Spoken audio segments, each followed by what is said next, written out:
High, আজ তোমাদের বানিয়ে দেখাচ্ছি একটা ইউনিক রেসিপি, রসগোল্লার চাটনি। হ্যাঁ, শুনতে একটু অবাক লাগছে তাই না? এটা একটু বাড়িতে বানিয়ে দেখো, ভীষণ ভালো লাগবে। তো চলো যাওয়া যাক। আছে কড়া বসিয়ে আমি তাতে 2 চামচের মতো সাদা তেল দিলাম। আমি এখানে 1 টিস্পুন মেথিকে গুঁড়িয়ে নিয়েছি। এইটা এবার ছাঁকনির সাহায্যে তেলের মধ্যে দিয়ে আমি যতক্ষণ না মেথিটা একটা সুন্দর গন্ধ হচ্ছে ততক্ষণ আমি এইভাবে নাড়িয়ে নেব। ব্যাস, এবার গন্ধটা হয়ে গেলে আমি এটা সরিয়ে নিলাম।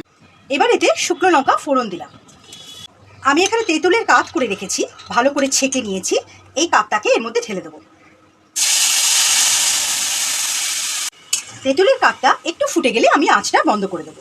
অন্য কড়ায় আমি 1/2 কাপ চিনি আর 1 কাপ জল দিয়ে একটা শিরা বানিয়ে নেব। এতে একটু লবণ মেশালাম। এবার একটু চিনির শিরাটাকে আমি রেডি করে নেব। চিনির শিরাটা ফুটে চটচটে ভাব এলে আমি আঁচটা কমিয়ে তেঁতুলের কাঠটা ঢেলে দেবো। এবারে পুরোটা আমি মিশিয়ে নেব। আমি এখানে 5টা রসগোল্লা নিয়ে নিয়েছি। শিরাটা ফুটে গেলে আমি এক এক করে রসগোল্লাগুলো এর মধ্যে দিয়ে দেবো। আঁচটা কিন্তু কমই থাকবে।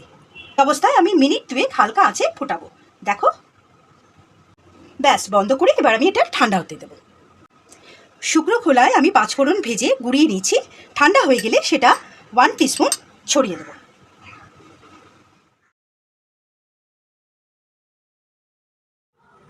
পরিবেশনের আগে অল্প বেদানা ছড়িয়ে দেবে, সেটা অপশনাল।